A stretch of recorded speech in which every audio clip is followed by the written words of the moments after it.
والصلاة والسلام على سيد الأنبياء والمرسلين وعلى آله وأصحابه أجمعين أما بعد فقد قال الله تبارك وتعالى في كلامه المجيد والفرقان الحميد أعوذ بالله من الشيطان الرجيم بسم الله الرحمن الرحيم واعتصموا بحبل الله جميعا ولا تفرقوا وقال تعالى في موضع آخر وأنتم الأعلون إن كنتم مؤمنين وقال تعالى في موضع آخر إنما المؤمنون إخوة قال النبي صلى الله عليه وسلم المسلم أخو المسلم أو كما قال علیہ الصلاۃ والسلام۔ معزز ناظرین کرام، حاضرین عظام، نوجوان دوستوں اور بزرگوں، آج کا یہ دن بڑا ہی مبارک اور بابرکت دن ہے۔ 21 تاریخ 7واں مہینہ 2021 کا یہ دن ہے، اور آج عید الاضحیٰ جس کو ہم اپنی زبان میں بقرہ عید بول دیتے ہیں یا پھیکی عید بول دیتے ہیں، یہ مسلمانوں کو اللہ تعالیٰ نے 2 تہوار دیے ہیں، عید الفطر اور عید الاضحیٰ۔ عید الفطر اور عید الاضحیٰ یہ 2 اسلامی تہوار ہیں، ان کے علاوہ کوئی بھی اسلامی تہوار نہیں ہے۔ ہر مذہب میں کوئی نہ کوئی ایک تہوار ہوتا ہے اور اس تہوار میں لوگ خوشیاں مناتے ہیں، تو اس چیز کی رعایت کرتے ہوئے اللہ تبارک و تعالیٰ نے اہل اسلام کو، مسلمانوں کو بھی اللہ تعالیٰ نے تہوار عطا کیے، ایک عید الفطر عطا کی، ایک عید الاضحیٰ، تاکہ یہ 2 دن سال میں ایسے آتے ہیں، ان 2 دنوں میں ہم خوشیاں منائیں اور اپنے جذبات کا ایک دوسرے کے تئیں اظہار کریں۔ یہ عید اور یہ تہوار ہمیں کچھ سبق دیتے ہیں، ہمیں کچھ درس دیتے ہیں، ہمیں کچھ پیغام دیتے ہیں، ہمیں اس پیغام کو سمجھنا چاہیے اور ہمیں اس پیغام کو اپنی زندگی میں اپلائی کرنا چاہیے، لاگو کرنا چاہیے۔ یہ جو تہوار ہیں یہ ہمیں اتحاد کا پیغام دیتے ہیں، یہ جو تہوار ہیں یہ ہمیں محبت اور ہمدردی کا پیغام دیتے ہیں، یہ جو تہوار ہیں یہ ہمیں اخوت اور بھائی چارگی کا درس دیتے ہیں، تاکہ جو امت مسلمہ ہیں، جو مسلمان ہیں، وہ ایک پلیٹ فارم پر آ جائیں، یہ جو مسلمان ہیں وہ ایک جھنڈے کے نیچے آ جائیں، یہ جو مسلمان ہیں ان کی آپس کی جو دوریاں ہیں وہ ختم ہو کر اور یہ ایک برتن میں کھانے والے بن جائیں، ایک ساتھ خوشی منانے والے بن جائیں اور ایک ساتھ یہ رہنے والے بن جائیں۔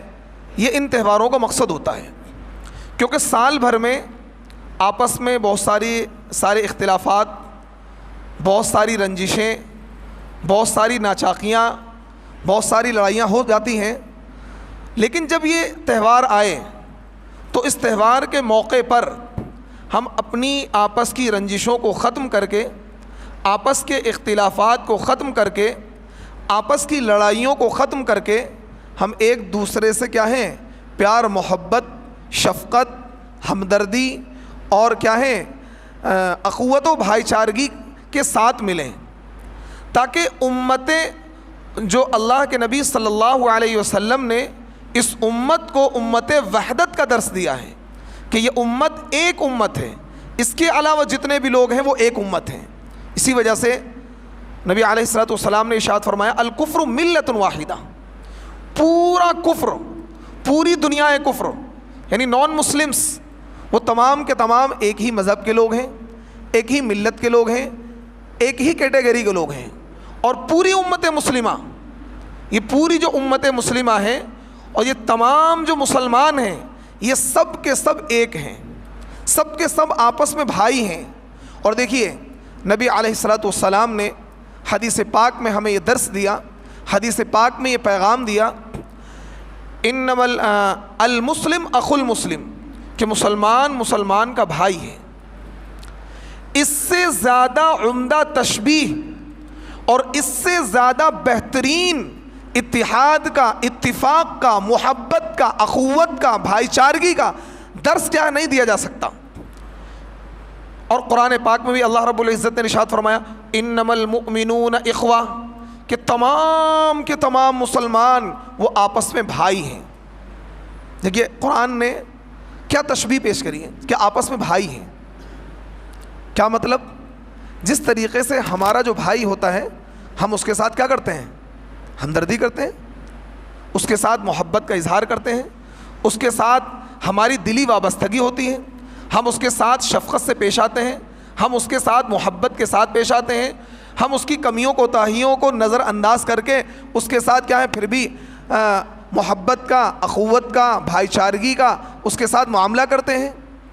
تو اسی طریقے سے جس طریقے سے ہمارا اپنا سگا بھائی، ہمارا حقیقی بھائی، ایک ماں اور باپ سے پیدا ہونے والے بھائی، جس طریقے سے وہ دونوں آپس میں ایک دوسرے سے محبت رکھتے ہیں، آپس میں ایک دوسرے سے ہمدردی رکھتے ہیں، آپس میں ایک دوسرے کے غمخوار رہتے ہیں، بعینہ اسی طریقے سے اگر کوئی مسلمان ہے، وہ کہیں کا بھی رہنے والا ہے، کسی بھی خاندان کا ہے، کسی بھی برادری کا ہے، کسی بھی قبیلے کا ہے، کسی بھی شہر کا ہے، کسی بھی گاؤں کا ہے، کسی بھی اسٹیٹ کا ہے، دنیا میں کہیں کا بھی رہنے والا ہے، وہ آپ کا بھائی ہے، وہ آپ کا بھائی ہے۔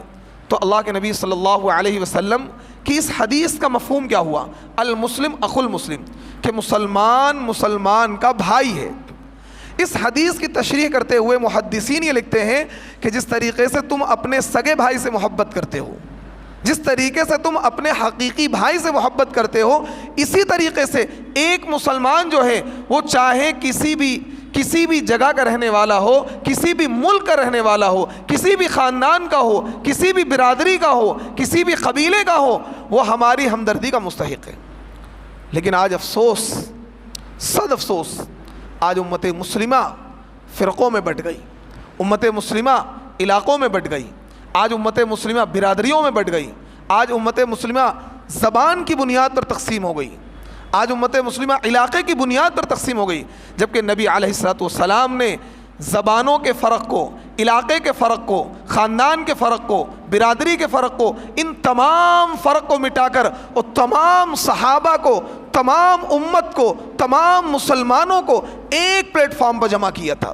آپ یہ دیکھیے نبی کے صحابہ میں تمام طرح کے لوگ ہیں، صہیب رومی بھی ہیں جو روم سے آ کر نبی کی خدمت میں آئے، سلمان بھی آئے جو فارس سے آئے، اسی طریقے سے بلال حبشہ سے آئے، یعنی آپ کے صحابہ میں ہر طرح کے لوگ ہیں، الگ خاندان کے ہیں، الگ الگ قبیلوں کے ہیں، الگ الگ برادریوں کے ہیں، کوئی مدینے کا ہے تو کوئی مکے کا ہے، کوئی تبوک کا ہے، کوئی بدر کا ہے، کوئی حنین کا ہے، کوئی خیبر کا ہے، کوئی فارس کا ہے، کوئی روم کا ہے، کوئی حبشہ کا ہے۔ لیکن جب وہ ایک ساتھ رہتے ہیں تو آپس میں اتنی محبت کے ساتھ رہتے ہیں، آپس میں اتنی ہمدردی کے ساتھ رہتے ہیں کہ ایک دوسرے پر کیا ہے، اپنے آپ پر اپنے بھائی کو ترجیح دیتے ہیں۔ خود بھوکے رہ لیں گے لیکن اپنے مسلمان بھائی کو بھوکا دیکھنا ان کو گوارا نہیں ہوگا، خود پیاسے رہ لیں گے لیکن انہیں یہ بات گوارا نہیں تھی کہ میرا بھائی پیاسا رہے، وہ خود کیا ہیں بغیر مکان کے رہ لیں گے لیکن یہ بات انہیں گوارا نہیں تھی کہ وہ کیا ہیں ان کا بھائی بغیر مکان کے رہے۔ یہ ایسی تربیت نبی علیہ الصلوۃ والسلام نے ان کی اور انہوں نے نبی کی تعلیم کو اپنی زندگیوں میں اپلائی کیا۔ یہی وجہ ہے کہ جب صحابہ متحد ہو گئے، صحابہ یک جان دو قالب ہو گئے، یعنی تمام کے تمام صحابہ ایک پلیٹ فارم پر تھے. ان کے وہاں علاقے کا کوئی تعصب نہیں تھا, ان کے وہاں خاندان کا کوئی تعصب نہیں تھا, ان کے وہاں برادری کا کوئی تعصب نہیں تھا, بلکہ وہ سب ایک تھے. ایک ہی ساتھ کھاتے تھے, ایک ہی ساتھ بیٹھتے تھے, ایک ہی ساتھ اٹھتے تھے, ایک ہی ساتھ جنگ لڑتے تھے, ایک ہی ساتھ نماز پڑھتے تھے, اور کوئی تفریق نہیں تھی وہاں کہ یہ بلال حبشہ سے آئے ہیں تو ان کا مقام کم ہونا چاہیے, یہ صہیب روم سے آئے ہیں تو انہیں نبی علیہ السلام کے وہاں مقام کم ملنا چاہیے, یا یہ سلمان فارس سے آئے ہیں تو ان کا مقام زیادہ نہیں ہونا چاہیے. بلکہ نہیں, جو مقام حضرت عمر کو حاصل تھا نبی کی مجلس میں, وہی مقام بلال حبشی کو بھی حاصل تھا. جو مقام حضرت ابوبکر صدیق کو حاصل تھا, وہی مقام صہیب رومی کو بھی حاصل تھا. جو مقام حضرت علی کو حاصل تھا نبی کی مجلس میں, وہی مقام سلمان فارسی کو بھی حاصل تھا. کوئی تفریق نہیں تھی, کوئی اونچ نیچ نہیں تھا. تمام کے تمام صحابہ ایک پلیٹ فارم پر تھے, ایک امت تھے. نبی علیہ السلام نے امت بنائی, اور قرآن پاک میں اللہ رب العزت نے ارشاد فرمایا وَاعْتَصِمُوا بِحَبْلِ اللَّهِ جَمِيعًا وَلَا تَفَرَّقُوا. اے مسلمانوں, اللہ کی رسی کو مضبوطی کے ساتھ تھام لو, پکڑ لو. وَلَا تَفَرَّقُوا, آپس میں تفریق, آپس میں جدائی, آپس میں اختلافات مت پیدا کرو. اگر تم آپس میں اختلافات پیدا کرو گے تو تمہاری ہوا اکھڑ جائے گی اور دشمن تم پر کیا ہے, غالب آ جائے گا. آج ہمارے لیے رونا یہی ہے کہ آج اتنی بڑی تعداد پوری دنیا کے اندر مسلمانوں کی ہے.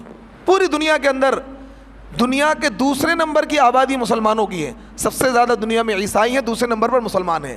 لیکن آج پوری کائنات انسانی میں, پوری دنیا کے اندر جتنے ذلیل مسلمان ہیں, اتنے ذلیل کوئی بھی نہیں ہے. جو چاہتا ہے مسلمانوں کو مارتا ہے, جو چاہتا ہے مسلمانوں کو ستاتا ہے, جو چاہتا ہے مسلمانوں پر ظلم کرتا ہے. آپ دور کیوں جاتے ہیں, اپنے اس ملک میں دیکھیں, اتنی بڑی تعداد مسلمانوں کی ہے. گورنمنٹ کے کھاتے کے مطابق 18-20 کروڑ مسلمان ہیں. باقی حالانکہ اور جو لوگ کہتے ہیں 25 سے 30 کروڑ مسلمان ہیں. اگر 20 کروڑ بھی کی تعداد مان لیں, اتنی بڑی تعداد مسلمانوں کی اس ملک کے اندر ہے, لیکن اس کے باوجود مسلمانوں کا اپنا اس ملک میں کوئی وجود نہیں ہے. حالانکہ یہ وہ ملک ہے کہ اس ملک کے اندر مسلمان اقلیت میں ہونے کے باوجود مٹھی بھر مسلمان تھے. کتنے؟ مٹھی بھر مسلمان. لیکن اس کے باوجود 1000 سال مسلمانوں نے حکومت کی, 1000 سال. لیکن ان کے وہاں کا اتحاد تھا, اتفاق تھا.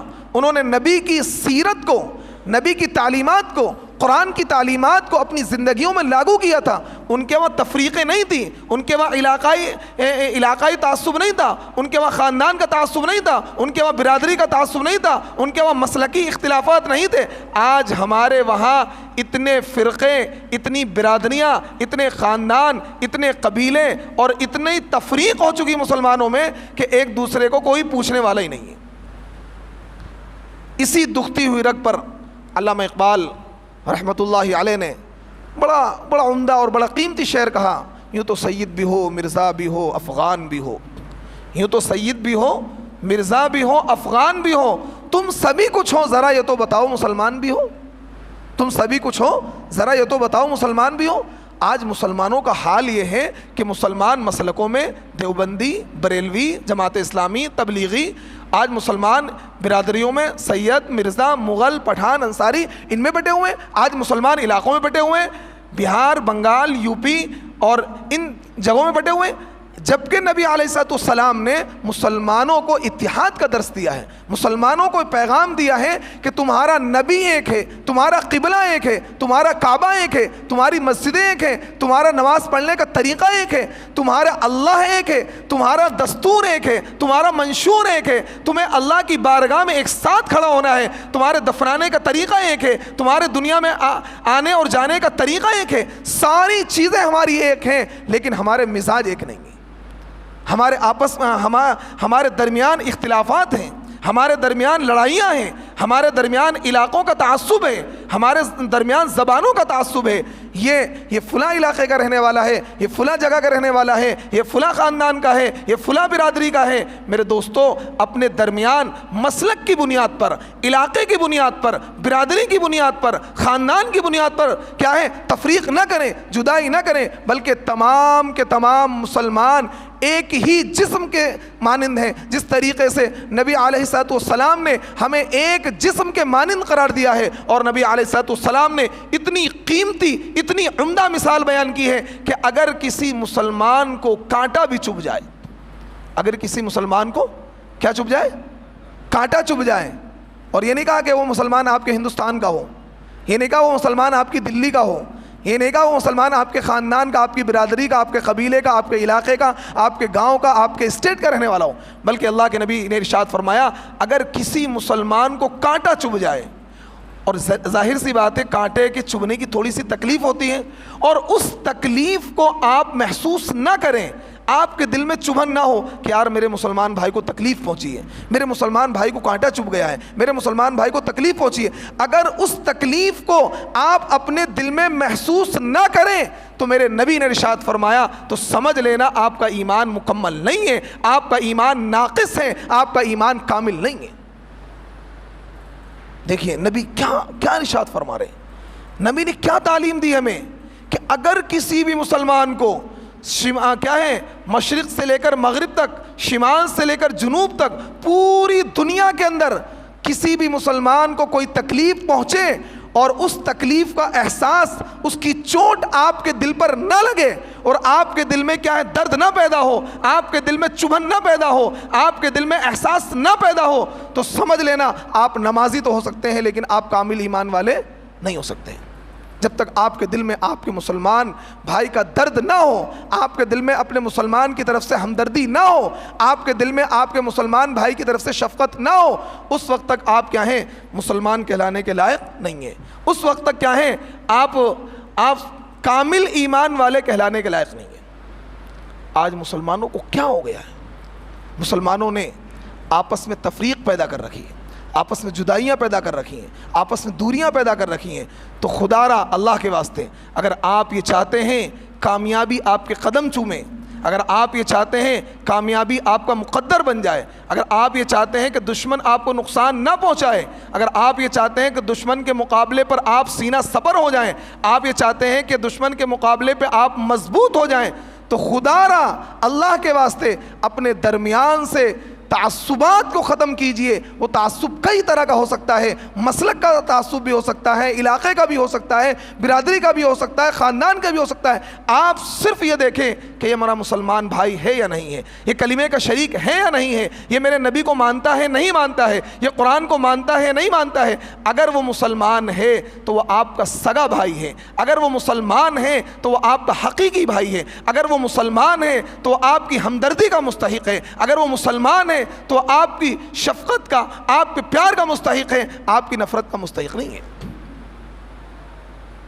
آج جب ہم اپنے معاشرے پر غور کرتے ہیں اور معاشرے پر نظر دوڑاتے ہیں تو معاشرے کے اندر بے شمار برائیاں ہیں اور بے شمار مسلمانوں میں تفریق ہیں، بے شمار مسلمانوں میں جدائیاں ہیں۔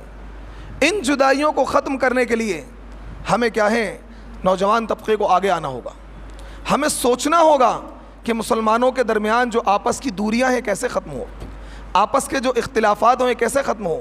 دیکھیے اس امت مسلمہ میں اختلافات تو رہیں گے، لیکن ان اختلاف کو اختلاف برائے اختلاف ہو، دلوں میں اس کو گنجائش نہ دیں، دلوں میں اس کو جگہ نہ دیں۔ اگر مثال کے طور پر مسلکی اختلافات ہیں، دیوبندی بریلوی اختلاف ہیں، یہ اختلاف اپنے گھر میں رکھیں، لیکن بحیثیت قوم، بحیثیت مسلمان، بحیثیت امتی ہم سب ایک ہیں۔ کیونکہ جب غیر مسلم، نان مسلم، اسلام دشمن طاقتیں ہمارے خلاف کھڑی ہوتی ہیں تو تفریق نہیں کریں گی۔ وہ یہ نہیں پوچھیں گی کہ آپ دیوبندی ہیں یا بریلوی ہیں، وہ نہیں پوچھیں گے آپ مرزا ہیں یا مغل ہیں، وہ یہ نہیں پوچھیں گے آپ کس مسلک کو مانتے ہیں، وہ یہ نہیں پوچھیں گے آپ کس علاقے کے رہتے، اگر کس علاقے کے رہنے والے ہیں، بلکہ وہ آپ کے دشمن اسی بنیاد پر ہیں کہ آپ مسلمان ہیں۔ وہ آپ کے دشمن اسی بنیاد پر ہیں کہ آپ کلمہ پڑھتے ہیں، وہ آپ کے دشمن اسی بنیاد پر ہیں کہ آپ ایک اللہ کا نام لینے والے ہیں، وہ دشمن اسی بنیاد پر ہیں کہ آپ توحید پرست ہیں، آپ بت پرست نہیں ہیں، آپ مشرک نہیں ہیں، وہ آپ کے دشمن اسی بنیاد پر ہیں۔ بھائی جتنے بھی مسلمان ہیں سب اللہ کو ایک مانتے ہیں، سب نبی کو بھی مانتے ہیں، سب قرآن کو بھی مانتے ہیں، تو جن چیزوں پر ہمارا اتفاق ہے ان چیزوں پر ہمیں کیا ہے، ایک ہو جانا چاہیے۔ اچھا، بعض مرتبہ بڑے خیالات آتے ہیں ذہنوں میں اور طرح طرح کی چیزیں جب میں سوچتا ہوں، آج بہت سے وہ لوگ ہیں جو ہماری نظروں میں ہیں جنہوں نے اسلام کا کلمہ پڑھا اور اسلام میں داخل ہو گئے، سینکڑوں لوگ ہیں، اور سینکڑوں کیا ہندوستان میں لاکھوں کی تعداد وہ ہیں جو ان 20-30 سالوں میں مسلمان ہوئی ہے، اور اب گورنمنٹ کیا ہے اس پر بڑی تیزی کے ساتھ مطلب قانون لانا چاہ رہی ہے کہ مطلب کوئی بھی انسان اپنے دھرم کو تبدیل نہ کر پائے، جبکہ جو ہمارا ہندوستان کا جو آئین ہے، ہندوستان کا جو سنویدھان ہے اور ہندوستان کا جو لاء ہے، وہ اس چیز کی اجازت ہر انسان کو دیتا ہے کہ وہ اپنے چوائس کے مذہب پر عمل کر سکتا ہے۔ کوئی بھی انسان کسی بھی مذہب کو اختیار کر سکتا ہے، یہ اس کا اپنا رائٹ ہے۔ کیا ہے؟ یہ اس کا اپنا رائٹ ہے۔ اور اسی طریقے سے جتنے بھی مذاہب کے لوگ ہندوستان میں بستے ہیں، ان تمام مذاہب کے لوگوں کو اپنے مذہب کی تبلیغ کرنے کی اجازت ہے، اپنے مذہب کی تبلیغ کرنے کی اجازت، یہ ہمیں قانون اس بات کی اجازت دیتا ہے۔ یعنی مسلمان غیر مسلموں کو ایمان کی دعوت دے سکتے ہیں، ان کو ایمان کی دعوت دے کر اسلام میں داخل کرا سکتے ہیں، غیر مسلم مسلمانوں کو کیا ہے، اپنے مذہب کی دعوت دے سکتے ہیں، عیسائی اپنے مذہب کی دعوت دے سکتے ہیں۔ یعنی ہندوستان کا جو لاء ہے، جو آئین ہے، جو سنویدھان ہے، وہ تمام مذاہب کو یہ اجازت دیتا ہے کہ وہ اپنے مذہب پر عمل بھی کر سکتے ہیں اور اپنے مذہب کو پھیلا بھی سکتے ہیں۔ لیکن اب جو گورنمنٹ ہے اس وقت، موجودہ گورنمنٹ یہ چاہ رہی ہے کہ اس پر اسٹے لیا جائے، اس پر کیا ہے بریک لگایا جائے، اور اس پر حالانکہ کچھ رول میں تبدیلی کری ہے یو پی گورنمنٹ نے کہ مطلب اگر کوئی بندہ مسلمان ہوتا ہے تو اتنے قانون سخت بنا دیے ہیں کہ اس کے لیے کیا ہے، ریلیجیس کو تبدیل کرنا بڑا مشکل ہو جائے گا۔ لیکن یہاں پر مسلمانوں میں ایک بہت بڑی کمی میں نے دیکھی، کیونکہ مسلمانوں میں برادری کا اتنا اس درجے تعصب ہے کہ ایک برادری والا دوسری برادری میں شادی کرنے کو تیار نہیں ہے، ایک برادری والا دوسری برادری میں شادی کرنے کو تیار نہیں ہے۔ تو اب یہ سمجھیں کہ جو لوگ اسلام میں داخل ہوتے ہیں، ہزاروں کی تعداد میں لڑکیاں بھی ہیں، لڑکے بھی ہیں، ان کی شادی کس خاندان میں ہوگی، ان کی شادی کس برادری میں ہوگی؟ جب ہم آپس میں ہی جو نسلی مسلمان ہیں، جو موروثی مسلمان ہیں، ہمارے باپ دادا مسلمان تھے، ہمارا تو ایک برادری کا لیبل ہے، کوئی سید ہے، کوئی مرزا ہے، کوئی مغل ہے، کوئی افغان ہے، دنیا بھر کی جو خاندان اور برادریاں بنی ہوئی ہیں۔ لیکن جو بندہ اسلام میں داخل ہو رہا ہے، اس کو کس خاندان میں آپ ایکسیپٹ کریں گے، اس کو کس خاندان میں مرج کریں گے، اس کی شادی کس برادری میں ہوگی، اس کی شادی کس خاندان میں ہوگی، کون سی برادری اس کو ایکسیپٹ کرے گی، کون سا خاندان اسے ایکسیپٹ کرے گا؟ ذرا اس بات پر غور کرنا، ذرا اس بات کو سوچنا۔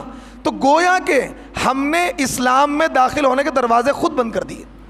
بہت سے لوگ مسلمان ہو جاتے ہیں، ہم نے اللہ کا شکر ہے کئی دسیوں لڑکوں کے ہم نے نکاح پڑھوائے، جو نیو مسلم تھے ان کے ہم نے نکاح پڑھوائے، لیکن ان کے نکاح کے کرانے میں بڑی دشواریاں پیش آئیں۔ بڑے سے بڑے دیندار انسان مطلب جب انہیں پتہ لگتا ہے یہ بندہ نیو مسلم ہے، تو اب کیونکہ ہمارے وہاں برادری کو تو اس درجے مطلب شدت کے ساتھ دیا گیا ہے، گویا کہ اگر کسی بندے نے اپنی بیٹی کا نکاح کسی غیر برادری میں کر دیا، نعوذ باللہ اس نے کوئی گناہ کر دیا۔ اس درجے تصور ہے، اس کو بڑی حقارت کی نگاہ سے لوگ دیکھنے لگتے ہیں، بھائی غیر برادری میں شادی کر دی، یعنی ایسا کہ جیسا کہ اس نے گویا کہ کسی کافر کے ساتھ شادی کر دی ہو۔ یہ مسلمانوں کی ذہنیت ہے، جبکہ آپ نبی کی سیرت کو پڑھیے، یعنی جو چیزیں اسلام کا حصہ نہیں ہیں، قرآن کا حصہ نہیں ہے، شریعت کا حصہ نہیں ہے، ان کو بڑی مضبوطی کے ساتھ پکڑ رکھا ہے، اور اس پر دلیلیں دیتے ہیں کہ بھائی اسلام میں کیا ہے، برادری کا ایک تصور ہے، یہ اسلام میں کفو ہے۔ کفو کے مسئلے کو لوگوں نے سمجھا نہیں۔ کفو کیا چیز ہے کہ جب لڑکی اور لڑکے کا نکاح ہو تو اس میں برابری، کفو کن چیزوں میں ہونا چاہیے؟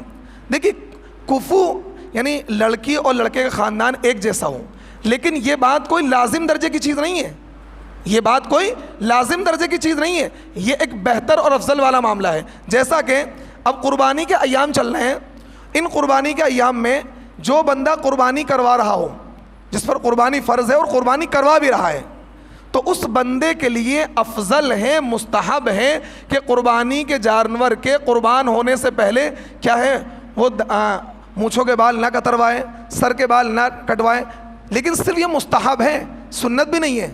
لیکن کیا ہے یہ مستحب ہے، سنت بھی نہیں ہے. لیکن اس مستحب کو اس درجے لیا ہوا ہے کہ روزانہ فون آتے ہیں، مفتی صاحب وہ کیا داڑھی کٹوا سکتے ہیں؟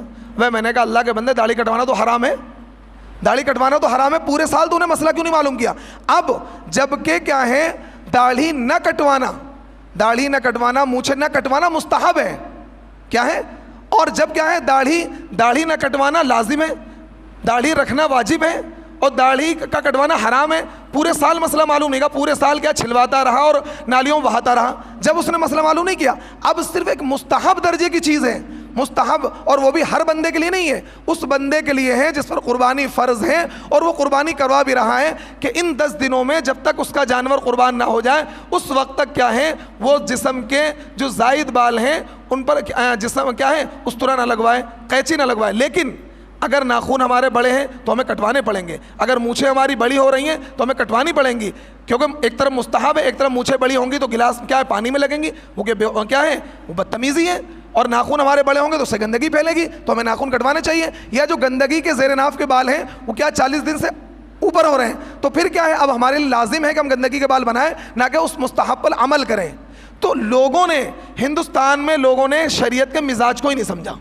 میں کہتا ہوں کہ ہندوستان میں، کیونکہ یہ جو ہندوستان ہے یہاں کے جو مسلمان ہیں یہ نسلی مسلمان نہیں ہے، کیونکہ یہاں 1000 سال پہلے، 200 سال پہلے، 500 سال پہلے لوگ ریورڈ ہوئے ہیں، لوگ کیا اسلام میں داخل ہوئے ہیں. لیکن جو مزاج ہے، جو آئیڈیالوجی ہے، جو تھنکنگ ہے، جو نظریات ہیں، وہ سارے غیر مسلموں والے ہیں. سارے نظریات غیر مسلموں والے ہیں مسلمانوں کے یہاں، کیونکہ جو چیز غیر اصل ہے اس کو لے لیتے ہیں بڑی مضبوطی کے ساتھ. شب برات کا روزہ ضرور رکھیں گے، رمضان کا روزہ نہیں رکھیں گے، جبکہ شب برات کے روزے کی کوئی حیثیت نہیں ہے، کوئی حیثیت نہیں ہے. بالکل موضوع روایت سے وہ روزہ ثابت ہے. یہ وجہ میں کبھی شب برات کا روزہ نہیں رکھتا. لیکن شب برات کا روزہ کیا ہے 1 مہینے پہلے سے شب برات کب ہے، شب برات کب ہے، شب برات کب ہے، شب برات کب ہے، کان کھا جائیں گے شب برات کب ہے، شب برات کب ہے، اور رمضان کا روزہ چھوڑ دے گا. تو دیکھیں جو بالکل بے حقیقت چیز ہے اس کو پکڑ رکھا ہے. اسی طریقے سے نکاح کے اندر جو لازمی چیزیں ہیں ان کو ہم کیا ہے دھیان نہیں دیتے ہیں. جو ایک غیر لازم چیز ہے جیسے کفو کا مسئلہ ہے تو اس میں اتنی شدت کے ساتھ پکڑ رکھا ہے. بہتر ہے کوئی انسان اپنے خاندان میں کر لے نکاح، اپنی برادری میں، لیکن اگر کوئی خاندان کے باہر کرنا چاہے جائز ہے، کوئی حرج نہیں ہے، کوئی اس پر ملامت نہیں ہے. اللہ کے نبی صلی اللہ علیہ وسلم کی جو ازواج ہیں، آپ کی 11 نکاح ہوئے، بیک وقت آپ کے نکاح میں 9 بیویاں نہیں ہیں، سب الگ الگ خاندان کی ہیں.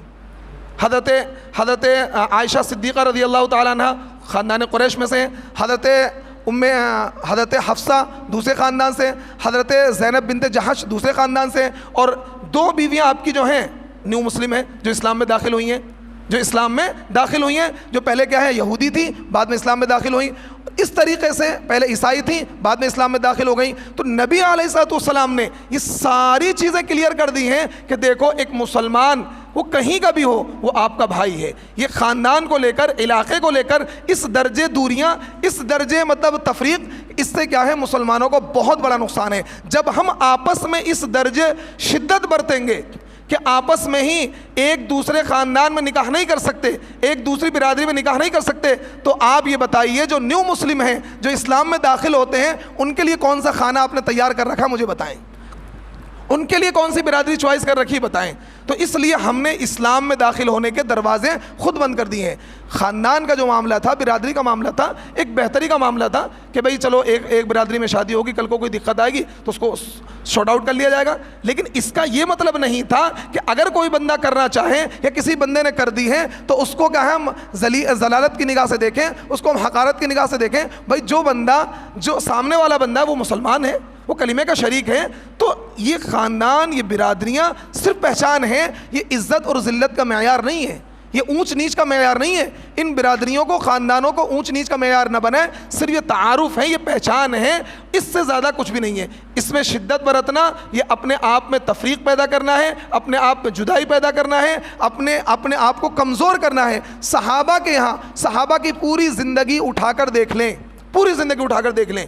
1,44,000 نبی کے جو صحابہ ہیں ان کے نکاح دیکھ لیجئے، ان کا رہن سہن دیکھ لیجئے، ان کی آپس کی ہمدردیاں دیکھ لیجئے۔ مکۃ المکرمہ کے صحابہ جب مدینے گئے انہوں نے اپنے بھائی کی طرح ان کو ٹریٹ کیا، اپنے مکانات دے دیے، اپنی کھیتیاں دے دیں، اپنی دولتیں دے دیں، اپنی بیٹیوں کے ساتھ ان کے نکاح کر دیے، جبکہ خاندانی اعتبار سے بالکل جدا جدا ہیں۔ مدینے کے لوگ الگ خاندان کے ہیں، وہ لوگ الگ خاندان کے ہیں، ان کا قبیلہ الگ ہے، ان کا قبیلہ الگ ہے، لیکن انہوں نے کہ جب یہ ہمارے بھائی ہیں، کلمے کے شریک ہیں، تو ان کے ساتھ بالکل حقیقی بھائی کے جیسا معاملہ کیا جائے۔ تو خدا را دین کو سمجھیے، دین کی باریکیوں کو سمجھیے، دین کے مزاج کو سمجھیے۔ میں کہا کرتا ہوں کہ ہندوستان میں لوگوں نے دین کے مزاج کو ہی نہیں سمجھا ہے، اور بعض مرتبہ مجھے تو اتنا افسوس ہوتا ہے لوگوں کی آئیڈیالوجی کو دیکھ کر، لوگوں کی تھنکنگ کو دیکھ کر، بھائی میں کہاں پیدا ہو گیا، میں کہاں پیدا ہو گیا، کون سے ملک میں پیدا ہو گیا، مجھے تو کہ اس اسلامی کنٹری میں پیدا ہونا چاہیے تھا۔ بالکل کیا ہے، لوگوں کے مزاج ہی عجیب و غریب ہیں۔ ابھی آپ کو میں ایک واقعہ سناؤں، دیکھیے آئیڈیالوجی دیکھیے، بڑا عجیب واقعہ ہے، چھوٹا سا واقعہ ہے۔ دیکھیے لوگوں کی آئیڈیالوجی دیکھیے۔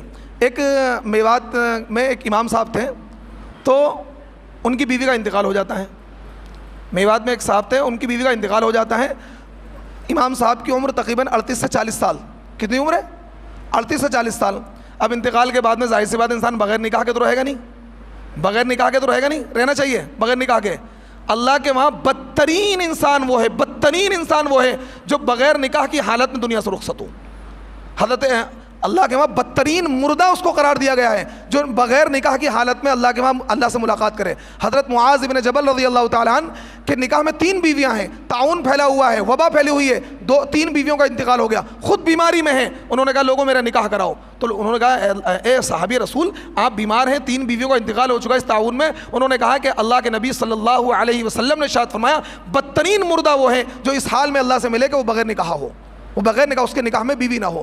تو امام صاحب کا نکاح کیا ہے 6-7 مہینے کے بعد انہوں نے نکاح کر لیا 25-26 سال کی عورت سے، لڑکی سے۔ اس بنیاد پر امام صاحب کو اتنا لعن طعن کیا گیا۔ پہلی بات تو آپ نے نکاح کیا ہی کیوں؟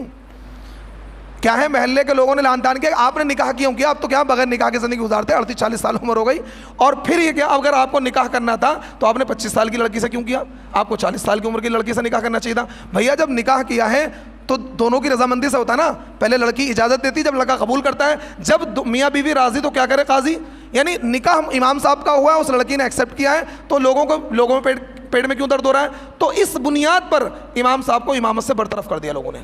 تو یہ کیا ہے؟ یہ ہندو آئیڈیالوجی ہے، ہندوتوا آئیڈیالوجی ہے کہ نکاح کی بنیاد پر انہیں تعلیمیں دی جا رہی ہیں کہ آپ نکاح نہ کریں، انہیں تعلیمیں دی جا رہی ہیں آپ نکاح نہ کریں۔ اگر نکاح کیا تھا تو کیا ہے، کوئی 35 سال کی عورت سے کرتے ہیں۔ بھائی نکاح کے معاملے میں اللہ کے نبی کی دونوں سنتیں ہیں، اللہ کے نبی 25 سال کے ہیں، آپ کی بیوی 40 سال کی ہیں، اللہ کے نبی 50 سال کے ہیں، آپ کی بیوی 10 سال کی ہیں۔